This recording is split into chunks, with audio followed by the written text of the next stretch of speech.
પંજાબમાં બુલ્લે શાહ થઈ ગયા, બોલિયા. એમના જે ગુરુ છે, હું કોઈ આધ્યાત્મિક ગુરુ થોડી છું, હું તમને બધી ઉપદેશની વાતો નથી કહેતો, હું તમને શિખામણ આપું છું કે દ્રઢતા શું હોય. બુલ્લે શાહના ઇનાયત શાહ એમના ગુરુ, અને મુસલમાનોમાં પણ ઊંચી નીચી જ્ઞાતિનું હોય છે. તો ઇનાયત શાહ છે ને નીચી જ્ઞાતિમાંથી હતા, અને બુલ્લે શાહ છે ઊંચી જ્ઞાતિમાંથી હતા. તમે સમજી લો. તો એ ક્લાસ 1 કેટેગરીના હતા, અને ક્લાસ 4 કેટેગરીના ગુરુ હતા. મીરાબાઈના ગુરુ કોણ હતા? રોહિદાસ ચમાર હતા. તો મીરા થોડા ટાઈમે આવો, લેટ નહીં આવવાનું. આ રોજની ટેવ દેખાવા માંડીશ મને હવે. મીરાબાઈના ગુરુ જો રોહિદાસ ચમાર હોય તો ઇનાયત શાહ બી હોઈ શકે. ઇનાયત શાહ બુલ્લે શાહ છે એ સમર્પિત શિષ્ય થઈ ગયા હતા. બહુ ઈશ્વર પ્રાપ્તિની તડપ લાગેલી. ઇનાયત શાહ જ્યારે ઘરે ગયા, એમને ત્યાં લગ્ન પ્રસંગ હતો અને ઇનાયત શાહને ઇનાયત શાહને આમંત્રણ પહોંચાડ્યું ગુરુને, બુલ્લે શાહે, કે મારા ગુરુ મારા ઘરે પ્રસંગ છે તો એમ આવે. ગુરુ તો ના આવ્યા, પણ ગુરુએ પોતાનો એક શિષ્ય મૂકી દીધો.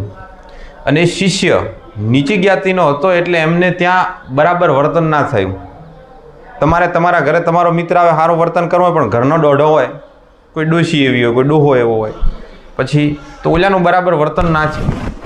અને વર્તન ના થવાથી એ શિષ્યનું અપમાન થયું, અલગ બેસાડ્યો જમવા વગેરે વગેરે જે થયું હોય. અને એણે જઈને પછી ગુરુ આગળ થોડો મસાલો ભભરાઈને વાતો કરી છે કે ત્યાં તો આવું થયું, મારું અપમાન નહીં, તમારું અપમાન છે. गुरु ने कहा कि ठीक है, अब नदी का प्रवाह है वो मुख मोड़ लेगा, अब उस तरफ से बहता था वो अब इधर से बहेगा.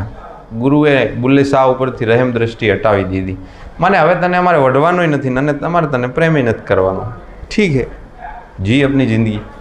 પછીથી બુલ્લે શાહે, મને યાદ છે ત્યાં સુધી 10 કે 12 વર્ષ સુધી પ્રયાસ કર્યો તો ગુરુના દ્વારમાં પ્રવેશ ના મળ્યો. પછી ખબર પડી કે ઇનાયત શાહ છે એમને આ રીતે ક્યાંક ક્યાંક કોઈ સંગીતની સ્પર્ધાઓ વગેરે થતું હોય તો એમાં રસ છે, અને એમાં જઈ અને બુલ્લે શાહ છે એમ લીધો, સ્ત્રીનું રૂપ લઈ, અને પછી ત્યાં આગળ એમણે નૃત્ય કર્યું. અને નૃત્ય કરતાં કરતાં પછી એમણે ગુરુ સામે હાથ કરીને જે સાખીઓ ગાવી, અને ગુરુને થયું કે આ તો મારો બુલ્લો છે. અને એ બુલ્લે શાહને પછી એમણે ગળે લગાવ્યો. 12 વર્ષના વિરહ બાદ ગુરુ શિષ્યનું જે મિલન છે એની વર્ણન સાંભળો તો મધુર થઈ જાય. ઓહો, કેટલાય ગીતોમાં બુલ્લે, બુલિયા, બુલિયા, બુલ્લા, આ જે શબ્દ આવે ને એ બુલ્લે શાહની વાત છે. બુલ્લે શાહ આવા ઇનાયત શાહ આવા ગુરુ શિષ્ય થઈ. ગુરુ મેરી પૂજા, गुरु मेरा पार ब्रह्म, गुरु परमेश्वर, गुरु की सेवा साधु जाने, गुरु सेवा क्या मूड पीछाने. કંઈ ગલત કામ કરવું હોય તો ગુરુ જોઈએ. ચોરને પ્રેક્ટિસ કરવાય, ચોરના ગુરુ હોય, પહેલાં શીખવાડે કે જો આમ થાય, આમ ના થાય. દુષ્કૃત્ય કરવાવાળા ગુરુ પહેલાં ગુરુ હોય છે ને. નબીરાઓના ગુરુ નથી હોતા, દરુડિયાઓના ગુરુ નથી હોતા. આપણે કોઈ ગુરુને માનતા, અરે કંઈ બી કામ કરવામાં ગુરુ હોય છે. એટલે પ્રથમ ગુરુ માતા, પહેલાં તમને બોલતા, ચાલતા, ખાતા, બેસતા બધું શીખવાડે, એ પહેલી ગુરુ થઈ ગઈ. ગુરુઓના ડિફરન્ટ પ્રકારો હોય. દત્તાત્રેય ભગવાને જોયું કે ફલાણા વ્યક્તિ પાસેથી આ શીખવા જેવું છે તો એને ગુરુ માન્યો, તો મારો ગુરુ છે. કોઈએ નિંદા કરી તો કે તે નિંદા કરી એનાથી મારા અહંકારને ઠેસ પહોંચી અને હું માને ખુદને ઓળખતો થયો તો તોય મારો ગુરુ છે. કૂતરાને જોયો કે કૂતરો તો સ્વામી ભક્તિમાં કેટલો પરાયણ હોય છે. કૂતરો કોઈ દાડો વફાદારી નથી છોડતો. કૂતરો કેટલો ત્વરિત જાગી જાય છે, તો કૂતરાને ગુરુ માન્યો. સ્વામી વિવેકાનંદ, રામકૃષ્ણ પરમહંસ પ્રત્યે કેટલી ભક્તિ, કેટલી ગુરુ નિષ્ઠા. રામકૃષ્ણ પરમહંસ માદા પડ્યા હતા ત્યારે એમની જે સેવા કરી છે એમણે, ગુરુએ જાણી જોઈ અને પોતાના પગને પાટો બાંધેલો અને કહ્યું કે મને ગુંબડું થયું છે.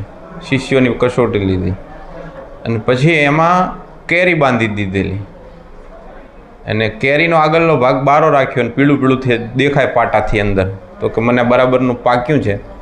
જે મારો સમર્થ શિષ્ય હશે ને એ મારું ગુંબડું ચૂસી લેશે પોતાના મોઢાથી. બધા કે આવું કોઈ કરે કે ગુંબડું ચૂસી લેવા, આવું રક્તપિત્ત ભરેલું કેવી રીતે છે? એક શિષ્ય ઊભો થયો કે ગુરુજીની સેવા ચૂસી લીધું ગુંબળું. ખરેખર તો એને આનંદ આવતો હતો, ગુંબળું હતું જ નહીં, કેરીનો રસ હતો. બધા જોતા રહી ગયા કે આ શું છે. અને ત્યારે તો શિષ્યને લાગ્યું કે આ તો કંઈક ચમત્કાર છે, ગુરુના ગુંબળામાંથી કેરીનો રસ આવે છે. પછીથી ગુરુએ કહ્યું કે આ તો કેરી જ હતી. કસોટીઓના આવા એ વખતે પ્રકાર હતા. તો સમર્થ શિષ્ય હોય, કોઈ પાત્ર, હું દર વખતે કહું છું, કોઈ પાત્ર આમ લઈને બેઠો છે, કોઈનું થોડું પાત્ર દોઢું છે, કોઈનું આવું 90 ડિગ્રી એ પાત્ર છે. ગુરુ કૃપા, ઈશ્વર કૃપા વરસતી હોય. અહીંયા ક્લાસરૂમની અંદર તમને ભણાવનારા ભણાવતા હોય, બધાને હરખું કેમ ઉતરતું નથી? ફરક છે ને. શ્રી રામ, શ્રી રામ, શ્રી રામ, શ્રી રામ. સાથીઓ, સોલેનોઇડ, મેઇન ટાઇટલ રહેશે સોલેનોઇડ. તો આ સોલેનોઇડ વિશે શું સમજવું આપણે? સોલેનોઇડ હોય છે શું? થોડોક તમે એનો ઇન્ટ્રો લઈ લો. આવી રીતે વાહક તારને પાસે પાસે વીંટાળવાનો અને આવું ગૂંચળું બનાવવાનું, આને કહેવાય સોલેનોઇડ. માની લો કે આપણી પાસે એક વાહક તારનું ગૂંચળું છે અને આ ગૂંચળામાંથી આ રીતે કરંટ ફ્લો થઈ રહ્યો છે. જમણા હાથના અંગૂઠાના નિયમ અનુસાર આંગળીઓ પ્રવાહની દિશામાં રાખો આમ, તો અંગૂઠો કહે છે કે આમ જવાનું, એસે જાના હે. તો આ દિશામાં એનું ચુંબકીય ક્ષેત્ર હશે અને આમ આવતું હશે. આ જગ્યાએ ચુંબકીય ક્ષેત્ર રેખાઓ આમ હશે, આ જગ્યાએ આવું હશે, આ જગ્યાએ આવું હશે અને આ જગ્યાએ આવું હશે. અહીંયા તો આખી આમ રાઉન્ડ બી મારતી છે, હે ને? રાઉન્ડ બી તો મારે ચુંબકીય ક્ષેત્ર રેખાઓ, કારણ કે અહીંયાથી નીકળે ને અહીંયા એન્ટર થઈ ગઈ. તો આવી રીતે ચુંબકીય ક્ષેત્ર રેખાઓ વર્તે. એક્ઝેક્ટ આ રિંગની બાજુમાં જ જો હું બીજી રિંગ મૂકી દઉં, એવી ને એવી, અને એમાંથી આ જેટલો પ્રવાહ પસાર કરો તો એમાંથી પણ ક્ષેત્ર રેખાઓ નીકળે અને ચુંબકીય ક્ષેત્ર આ રીતે હોય.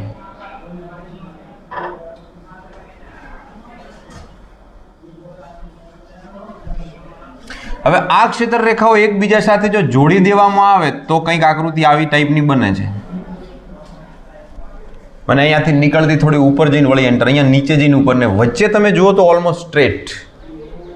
જો બે રિંગને પાસે મૂકી દીધી તો ચુંબકીય ક્ષેત્ર એમની અક્ષ ઉપર ઓલમોસ્ટ આમ સીધું જાય છે.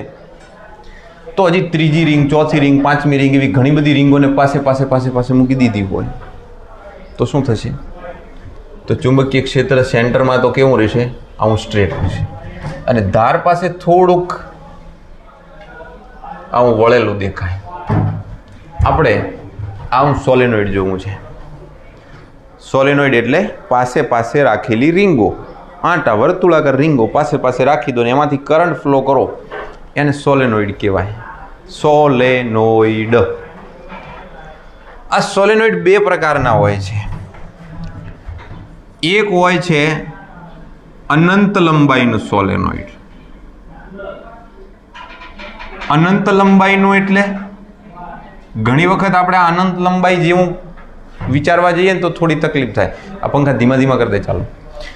અનંત લંબાઈનું સોલેનોઇડ એટલે એના આડછેદની રેડિયસના મુકાબલે લંબાઈ ઘણી મોટી હોય. માની લો કે આ માર્કર છે, આને સોલેનોઇડ ગણી લો, આના પર આંટા વીંટેલા છે. હવે આની ત્રિજ્યા તો આનો આડછેદ આટલો જ છે, તો એની ત્રિજ્યા તો બહુ નાની છે, પણ એ બહુ લાંબુ હોય. આટલું બધું લાંબુ હોય તો ઓલું કેટલાક મિલીમીટરનું છે ને ઓલું મીટરના ક્રમનું છે, ત્યારે જ આને અતિ લાંબો સોલેનોઇડ, અનંત લંબાઈનો સોલેનોઇડ એવું આપણે કહી શકીએ. એટલે અનંત લંબાઈ જેવું કાંઈ નથી, એટલે આપણે એને શું કહીએ છીએ? અતિ લાંબુ. અનંત તો છે જ નહીં. અનંત ક્યાં છે? જ્યાં તમે પહોંચી શકો ત્યાં અંત થઈ ગયો એનું. તો અનંત તો શું છે? અને બીજું છે પરિમિત લંબાઈનું સોલિંગ, પરિમિત સોલેનોઇડ. આ બંને વિશે આપણે થોડુંક ઇન્ટ્રોડક્શન લઈશું. તો માહિતી તો એટલી પડે છે કે અચ્છા કરંટ ફ્લો થાય એના કારણે ચુંબકીય ક્ષેત્ર રેખાઓ આ રીતે આપણને પ્રાપ્ત થાય. તો આપણે આની એક વ્યાખ્યા આપીએ સોલેનોઇડની. તમારે વ્યાખ્યા ક્યાંય નોટ કરવી હોય તો કરી શકો છો. ખૂબ જ પાસે વીંટેલા વાહક તારના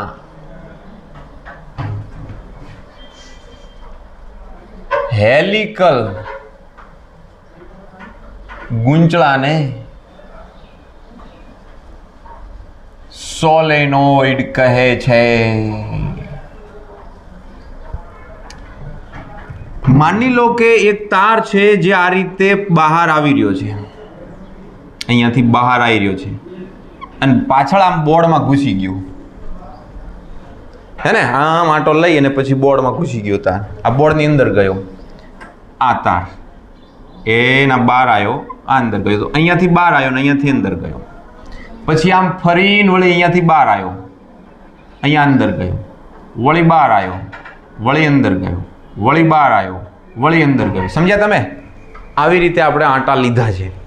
તો અહીંયાથી જે બહાર આવે છે એમાં જો આ રીતે કરંટ તમે ફ્લો કર્યો હોય, આવી રીતે કરંટ, તો આમ આંગળીઓ છે એટલે એનું ચુંબકીય ક્ષેત્ર આ તારનું આ દિશામાં, ઓલ્યા તારનું એ દિશામાં, ઓલ્યાનું એ દિશામાં, બધાનું એક જ દિશામાં ચુંબકીય ક્ષેત્ર છે. એટલે આપણને ફાઇનલ બી આ રીતે મળે. આંગળીઓ આમ રાખતા જુઓ, આ રીતે ફાઇનલ બી મળે. પણ આ જગ્યાએ ચુંબકીય ક્ષેત્ર આવું છે, આવી રીતે તાર છે ને એમાંથી આમ કરંટ છે એટલે ચુંબકીય ક્ષેત્ર રેખાઓ બહાર આવતા આ રીતે, અહીંયા ચુંબકીય ક્ષેત્ર રેખાઓ આ રીતે, અહીંયા ચુંબકીય ક્ષેત્ર રેખાઓ આ રીતે, અહીંયા ચુંબકીય ક્ષેત્ર રેખાઓ આ રીતે. હવે અહીંયા ચોકડી ગણી લેવાની તમારે, કારણ કે અંદર જાય છે, અંદર જાય એટલે ચુંબકીય ક્ષેત્ર રેખાઓ આ રીતે, આવા રાઉન્ડ વડે આપણે સમજી લઈએ કે અહીંયા ચુંબકીય ક્ષેત્ર અંદર જતી દિશામાં, તો ક્ષેત્ર રેખાઓ એસે હોગી. અહીંયા બધે ક્ષેત્ર રેખાઓ આમ છે, જુઓ આ તીર આમ આમ આમ, એટલે આ ક્ષેત્ર રેખાઓ આમ બહાર જવા માગે છે ને વળી આની ક્ષેત્ર રેખાઓ, વળી આની ક્ષેત્ર રેખાઓ, એટલે પરિણામી શૂન્ય થતા થતા શૂન્ય થતા થતા થતા આવી રીતે ક્ષેત્ર રેખાઓ ચાલે છે, એસે ચલતી. પછી થોડું થોડું આવી રીતે, પછી થોડું થોડું આવી રીતે, અને પછી તો સ્ટ્રેટ થઈ જાય છે વચ્ચેના ભાગમાં, તો વચ્ચેના ભાગમાં એકદમ સ્ટ્રેટ. તો બહારના ભાગમાં ક્ષેત્ર રેખાઓ આવી રીતે છે એટલે ચુંબકીય ક્ષેત્ર કેવો ગાળો રચે છે? આવો બંધ ગાળો રચે. વિદ્યુત ક્ષેત્ર રેખાઓ બંધ ગાળો ના રચે, ચુંબકીય ક્ષેત્ર રેખાઓ બંધ ગાળો રચે છે. તો બહારના ભાગમાં સોલેનોઇડને સમાંતર જ ક્ષેત્ર રેખાઓ છે, અંદરના ભાગમાં છે એવી જ છે, પણ બહારના ભાગમાં ઓપોઝિટ છે. આ બહારના ભાગનું ચુંબકીય ક્ષેત્ર નિર્બળ છે અને વચ્ચેના ભાગમાં છે એ પ્રબળ છે. ધાર પાસે શું થાય છે તમે જરા જુઓ તો, આ ક્ષેત્ર રેખા આમ આવી, આનો ટર્ન આવ્યો આ રીતે, અને આનો ટર્ન આવ્યો આવી રીતે, cancel cancel cancel cancel cancel cancel. એટલે ક્ષેત્ર રેખાઓ ત્યાં આગળ તો છે જ નીલમ રૂપે, અને બહાર છે ઓલમોસ્ટ નિર્બળ છે. તો આપણે ધારીશું શું સોલેનોઇડની બહારના ભાગમાં ચુંબકીય ક્ષેત્ર 0, 100% નથી હોતું પણ આપણે લઈ લેવાનું. બીજું શું, સોલેનોઇડની અક્ષ, આજે સેન્ટરમાં છે, સોલેનોઇડની અક્ષ પાસે બી સમાન અને અક્ષને કેવું હશે? સમાંતર. સમાન એટલે બધે એક જેટલું છે આસપાસના વિસ્તારમાં. પરિમિત લંબાઈનું સોલેનોઇડ કેવું હોય પછી જોઈએ. પહેલા આપણે અનંત લંબાઈના સોલેનોઇડના ચુંબકીય ક્ષેત્રનું સૂત્ર જાણી લઈએ. હું જરા આટલું ક્લીન કરી નાખું.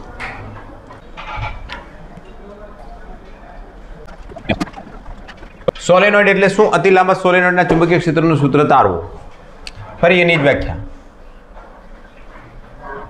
ખૂબ જ પાસ એટલે કે નજીક નજીક વીંટાળેલા વાહક તારના હેલિકલ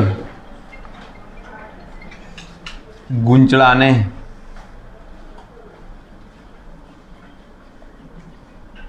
સોલેનોઇડ કહે છે. હેલિકલ એટલે, હેલિકલને આપણે સાદી ભાષામાં શું કહીએ? સર્પિલ આકારનું, સ્પાઇરલ એવું બોલી શકીએ. સ્પાઇરલ બાઇન્ડિંગ એક પ્રકાર છે ને, ઝેરોક્સ મશીન વાળા લખે સ્પાઇરલ બાઇન્ડિંગ, ઓલું સ્પ્રિંગ જેવું એમ ગોળ ગોળ ગોળ ગોળ વીંટીને તમને ચોપડી બનાવીને આપી દે, સ્પાઇરલ. આ અતિ લાંબો સોલેનોઇડ આપણે દોરી રહ્યા છીએ. આ છે શું? તો આપણી પાસે એક સોલેનોઇડ હતો, ઇનેમલનો તાર કવર અવાહક ચડાયેલું હોય. આપણે તમે કોઈ પણ તાર જોયો એના ઉપર એક અવાહક આવરણ ચડાયેલું હોય, જેથી તમે તારને હાથમાં પકડી શકો. તારને હાથમાં ના પકડો તો તમને કરંટ આવે હાથમાં. તો આ જે આવરણ ચડાયેલું છે એ અવાહક છે, ઇનેમલનું કવર ચડાયેલું હોય છે. અને એ રબરનું જે કવર ચડાયેલું હોય છે એવા તારને વીંટાળેલો છે કોઈ નળાકાર ઉપર, અથવા એકલો એમને વીંટાળી દીધો છે, આમ ગૂંચળું બનાવ્યું છે લાંબુ. એને તમે આમ આડું કાપી નાખ્યું છે, એટલે એનો એક આડછેદ આપણે જોઈ રહ્યા છીએ. કેવો છે આ આડછેદ જરા જુઓ.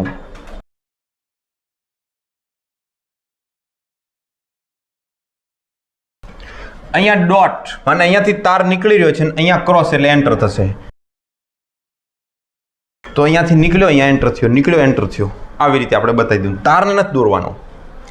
તો જો આ રીતે કરંટ આવતો હોય તો જમણા હાથના સ્ક્રૂના નિયમ અનુસાર ચુંબકીય ક્ષેત્ર આ પ્રકારે હશે.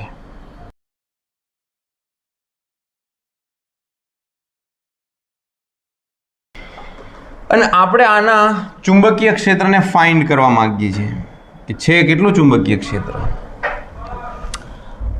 આકૃતિમાં એક અતિ લાંબો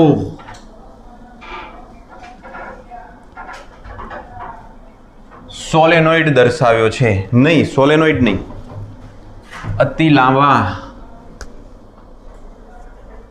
સોલેનોઇડનો આડછેદ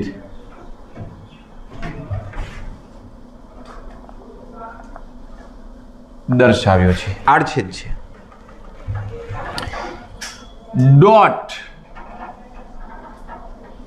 બહાર આવતો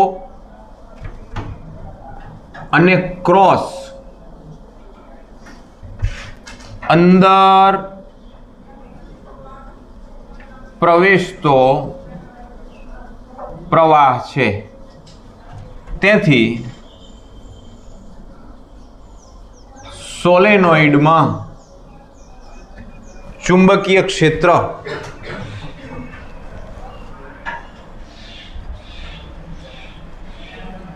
આકૃતિ મુજબ તેની જે અક્ષ છે એ અક્ષને સમાંતર મળે છે. દિશા તો જમણા હાથના સ્ક્રૂના નિયમ અનુસાર આપણે મેળવવાની છે. તો આ રીતે ચુંબકીય ક્ષેત્ર મળે છે. હવે મહત્વની વાત શું છે કે આ ચુંબકીય ક્ષેત્ર શોધવા માટે આપણે કોઈ એમ્પિરિયન લૂપની કલ્પના કરો, અને આપણે આવી એક કાલ્પનિક લૂપ ધ્યાનમાં લઈ લીધી. આ જે લૂપ દેખાય છે એ ચોરસ લૂપ લીધી છે આપણે. વર્તુળ લૂપ પણ લઈ શકો છો, લંબચોરસ લઈ શકો છો, જેવી ઠીક લાગે એવી પણ એક એમ્પિરિયન લૂપ સારી એવી લઈ લેવાની. માની લો કે આનું નામ છે ABCD અને આ L લંબાઈ કે L પહોળાઈની છે. બીજી કોઈ નામ બી આપી શકો છો, D આપી શકો છો, H આપી શકો છો. આપણે આ લૂપના આધારે જે કાલે જ લાસ્ટ લેક્ચરમાં એમ્પિયરનો નિયમ ભણ્યા, B.dl = μ0I, એના આધારે આપણે શોધીએ કે ચુંબકીય ક્ષેત્ર કેટલું છે. ફિગર મુજબ એમ્પિરિયન લૂપ ABCD ધ્યાનમાં લો તો સંકળાયેલ ચુંબકીય ક્ષેત્ર, માની લો તમારે એ બિંદુએ ચુંબકીય ક્ષેત્ર શોધવું છે અંદરના ભાગમાં. અહીંયા તો શૂન્ય છે જ, ખબર છે. તો ચુંબકીય ક્ષેત્ર સંકલનમાં B.dl ક્યાંથી ક્યાં સુધી? તો કે ટોટલ ચુંબકીય ક્ષેત્ર તમને B.dl માં મળશે પહેલું A થી B સુધી, વત્તા બીજું ચુંબકીય ક્ષેત્ર B થી C સુધીની લાઈન માટે લો. અલગ અલગ તમારે ખંડ લેવા પડશે ને, સૂક્ષ્મ ખંડોનો સરવાળો. B.dl પછી B.dl C થી D અને વત્તા D થી A સદિશ B.dl ઇઝ ઇક્વલ ટુ કેટલા લખાય? μ0 I E મને એની સાથે સંકળાયેલો ટોટલ કરંટ આપણે ધ્યાનમાં લઈશું. પરંતુ જે ભાગ CD છે, આ CD તો સોલેનોઇડની બહાર છે, તેથી ત્યાં તો ચુંબકીય ક્ષેત્ર કેટલું હોય છે? શૂન્ય. થિયરી સમજી લો એકદમ ઇઝીલી. આપણે ટોટલ ચુંબકીય ક્ષેત્ર B.dl બરાબર આટલો સરવાળો કરી નાખ્યો અલગ અલગ સંકલનના રૂપમાં. માને પહેલી લિમિટ આવે એ થી ફરીને એ સુધી, એટલે બંધગાળો B.dl જે હતો, એક પદ આગળ લખું તમને સમજાય એના માટે.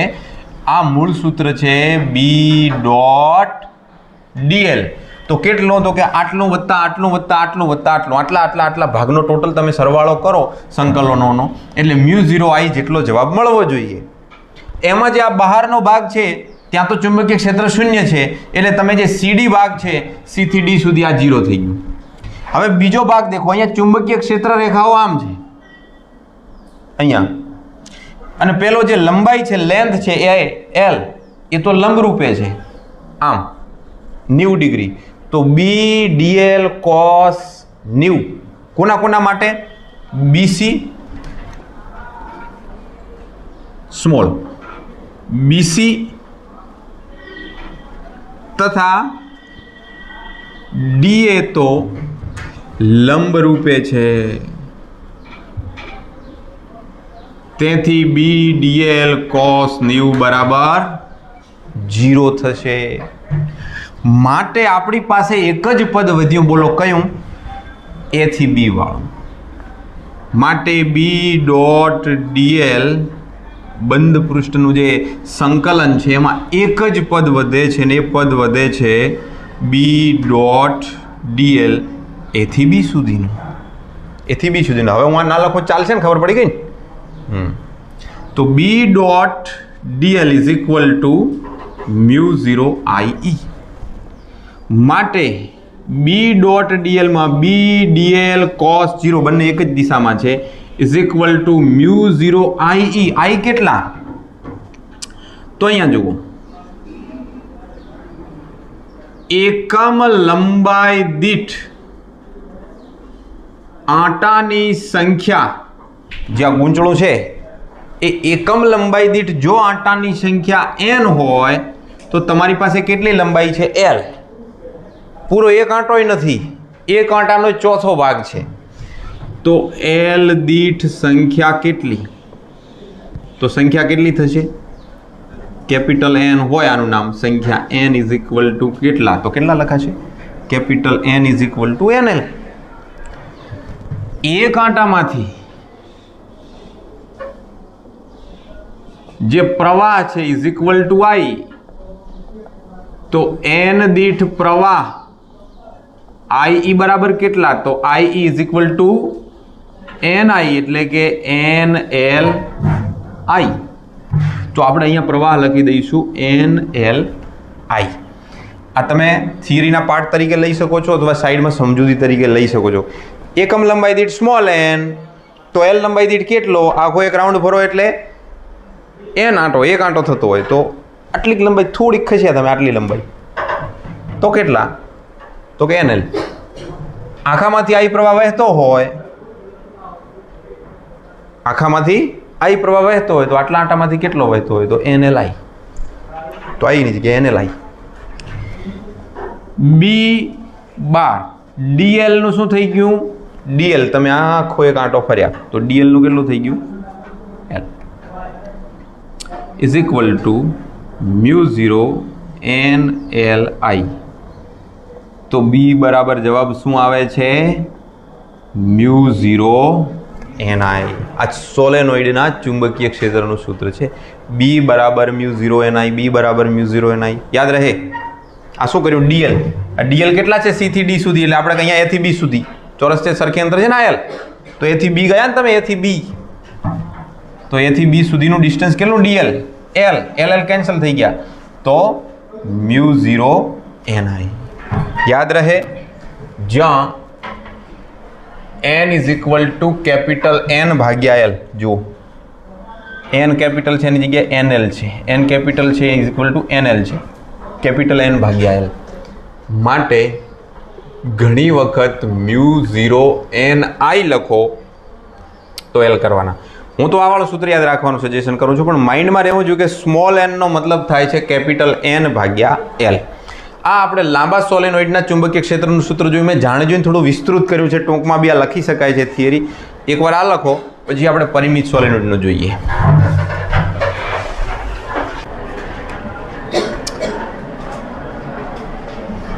આ એક્સ્ટ્રામાં લેજો. પરિમિત લંબાઈ નું જે સોલેનોઇડ છે એના ચુંબકીય ક્ષેત્રનું સૂત્ર આપણે જોઈએ.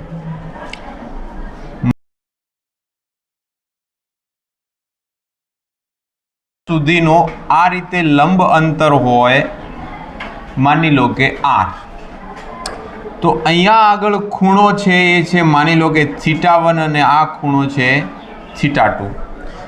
તો લાંબા તારના કારણે મળતા ચુંબકીય ક્ષેત્ર ટાઈપનો અહીંયા આગળ આપણે આનું સૂત્ર લખીશું. B બરાબર μ0 ni/2 sin θ1 plus sin θ2. Accept કરી લેવાનું ઇક્વેશન. તારામણી આપણે આપવાની નથી, તારામણી માટે બહુ લાંબો ટાઈમ જોઈએ, જેની જરૂર નથી. તો આ સૂત્રમાં માની લો કે આપણે અનંત લંબાઈનું હોય, તો અનંત લંબાઈએ આ લાંબુ થશે એટલે ઓલો થીટા ખૂણો છે કેટલો થઈ જશે? π/2. θ2 પણ π/2 અને sin π/2 sin π/2 1 + 1,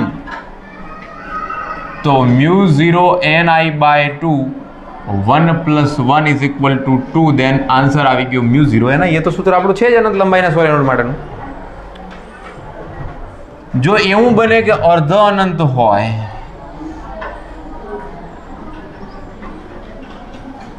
અર્ધ અનંત લંબાઈ માટે એક ખૂણો π/2 થાય અને બીજો ખૂણો 0 ડિગ્રીનો થઈ જાય, તો B બરાબર μ0 ni/2. એક ખૂણો 90 ડિગ્રીનો એટલે cos 90 1 થઈ ગયા, 1 + 0 એટલે 1. દેન μ0 ni/2 આન્સર રહેશે. એક સ્ટેપ લખી દઈએ અહીંયા, 1 + 0 μ0 ni/2. ઉદાહરણ 8. 1 સેન્ટીમીટર ત્રિજ્યા અને 0.5 મીટર લંબાઈ નો સોલેનોઇડ 500 આંટા ધરાવે છે. જુઓ, જે 500 આપ્યા છે ને આંટાની સંખ્યા છે કેપિટલ N. એકમ લંબાઈ દીઠ આંટાની સંખ્યા કઈ હોય તો સ્મોલ n લખવાનો, ડાયરેક્ટ આંટાની સંખ્યા એટલે કેપિટલ N લખવાનો. ધ્યાન રહે, ફિર સે બોલતા હું. એકમ લંબાઈ દીઠ આંટાની સંખ્યા સ્મોલ n, એમને એમ લખ્યું આંટાની સંખ્યા તો કેપિટલ N. તેમાંથી 5 એમ્પિયર પ્રવાહ વહે છે. સોલેનોઇડની અંદર ચુંબકીય ક્ષેત્રનું મૂલ્ય કેટલું? B બરાબર ક્વેશ્ચન માર્ક. સોલેનોઇડની અંદર ચુંબકીય ક્ષેત્રનું સૂત્ર છે એ છે B બરાબર μ0 ni. પણ આ અતિ લાંબા સોલેનોઇડ માટે છે. શું આ અતિ લાંબુ સોલેનોઇડ છે કે માપનું સોલેનોઇડ છે? તો કે ભાઈ એની જે લેન્થ છે એ 0.5 મીટર છે, એટલે અડધો મીટર છે, એટલે બહુ લાંબી એવી લેન્થ છે. અને એની રેડિયસ જુઓ તો 1 સેન્ટીમીટરની છે. તો 1 સેન્ટીમીટરના મુકાબલે 0.5 તો બહુ મોટા કહેવાય, એટલે એની ત્રિજ્યાની સરખામણીમાં લંબાઈ વધારે હોવાથી એને અતિ લાંબુ સોલેનોઇડ કહી શકાય. એટલે અતિ લાંબા સોલેનોઇડનું આ સૂત્ર μ0 ni લાગુ પાડી શકીએ. μ0 n નો મતલબ થાય કેપિટલ N ભાગ્યા L ઇન્ટુ I. μ0 એટલે 4π × 10⁻⁻⁷. n આપ્યા છે 500, I આપ્યા છે 5 ભાગ્યા L એટલે 0.5. બધું 5 5 5 છે. તો જવાબ આવ્યો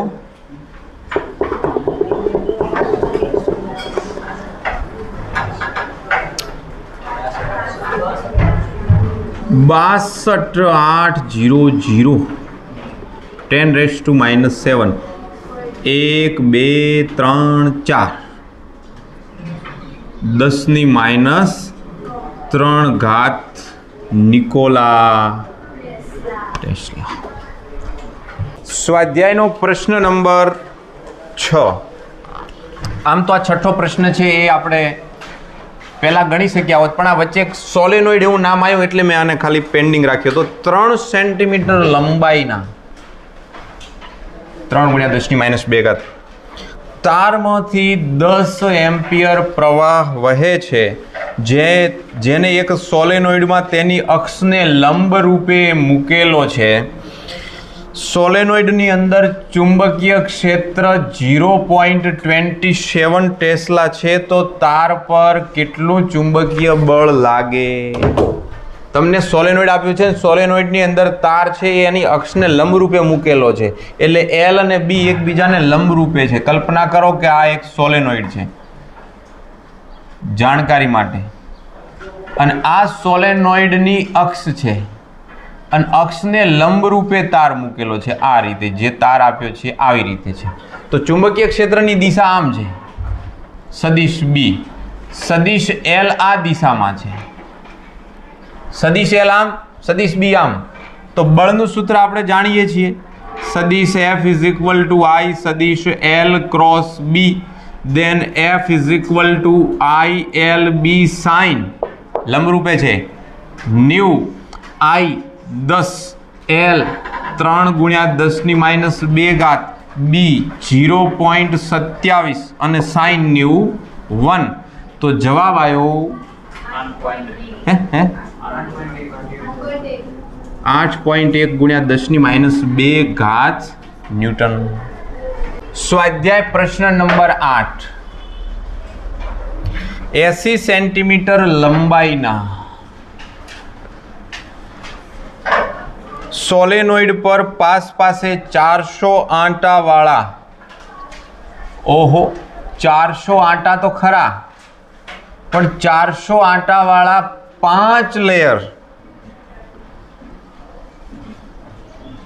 5 આવરણ, 5 લેયર સમજીએ હમણાં વીંટાળ્યા છે. સોલેનોઇડનો વ્યાસ 1.8 સેન્ટીમીટર, માને ત્રિજ્યા છે 0.9 સેન્ટીમીટર, બહુ નાની રેડિયસ છે, હોય તો 8 એમ્પિયર પ્રવાહ વહે. જો 8 એમ્પિયર કરંટ આપ્યો છે, તો ચુંબકીય ક્ષેત્ર શોધવાનું છે ત્યાં અંદર.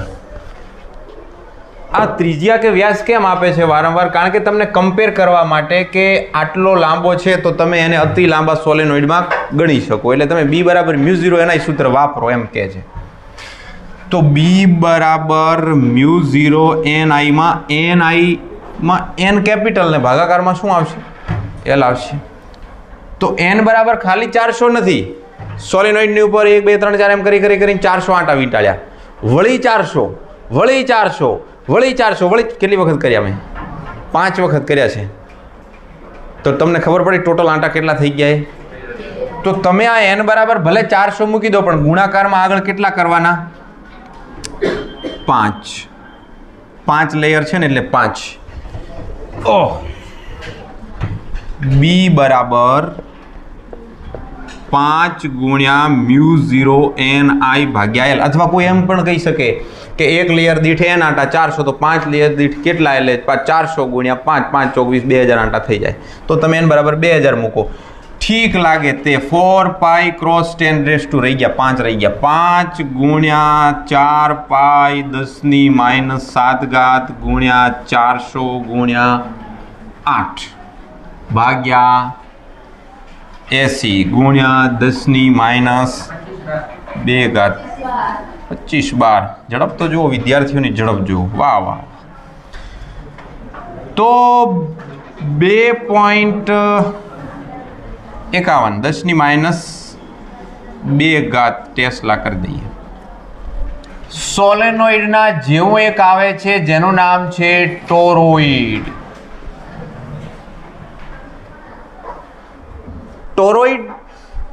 ટોરોઇડ શું છે?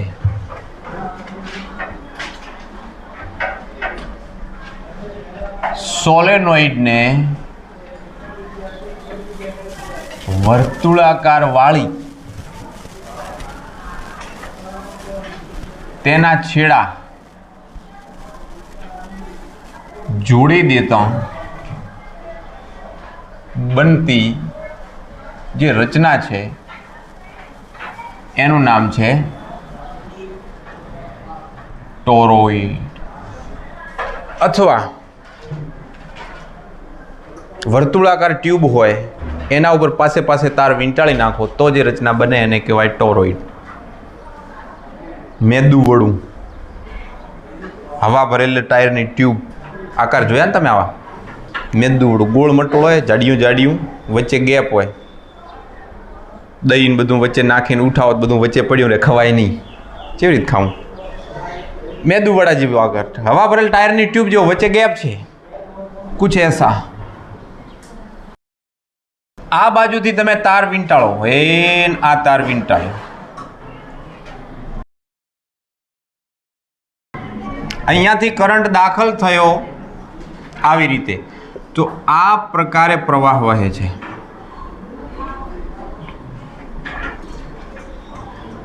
ગણમણ ના કરો માખીઓ, માખાઓ.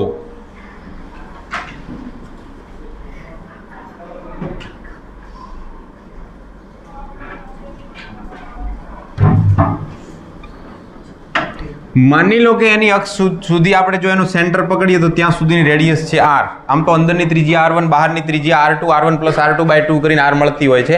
ડિટેલમાં થિયરી બહુ અલગ હતી, પણ હવે આ થિયરી તો અભ્યાસક્રમની નથી રહી, એટલે આપણે ટોરોઇડ વિશે થોડીક આછી અને પાતળી એવી બે પ્રકારની માહિતી લેતા હતા. એટલે ખબર પડી કે આવું કંઈક રચના જેવું હોય જેમાં તાર વીંટાળેલો પાસે પાસે તો ટોરોઇડ થઈ જાય. આ ટોરોઇડનું ચુંબકીય ક્ષેત્ર કેટલું? સેમ એનો એ જ એમ્પિયર સર્કિટલ લો B.dl = પસાર થતો પ્રવાહ μ0 × I માટે bm ના m dl = μ0 × I b dl શું થઈ ગયા? 2πr = μ0. એકમ લંબાઈ દીઠ આંટાની સંખ્યા પ્રમાણે આપણે શું લખવું પડે? ni. તો સૂત્ર થઈ ગયું બદલી દે ni. b = μ0 ni / 2πr માટે b = μ0 ni. સેમ સોલેનોઇડનું ઇક્વેશન ચુંબકીય ક્ષેત્રનું b = μ0 ni. બટ આ નાનો n છે ને એ આ વખતે છે કેપિટલ N / પરિઘ. ઓલામાં હતો L, આમાં છે પરિઘ. તો આ થઈ ગયું સોલેનોઇડ, ટોરોઇડ. કોઈ એવું ઘર બતાવો કે જ્યાં આગળ અશાંતિ ના હોય, ચિંતાઓ મરી રહ્યું છે. રોते हुए जन्मता है, चिंता करते हुए जीता है और आशाएं लेकर मरता है. आना માટે मनुष्य जीवन मिले. हर दम खुशी, हर हाल खुशी. जब आशिक मस्त फकीर हुआ तो फिर क्या दिलगिरी बाबा.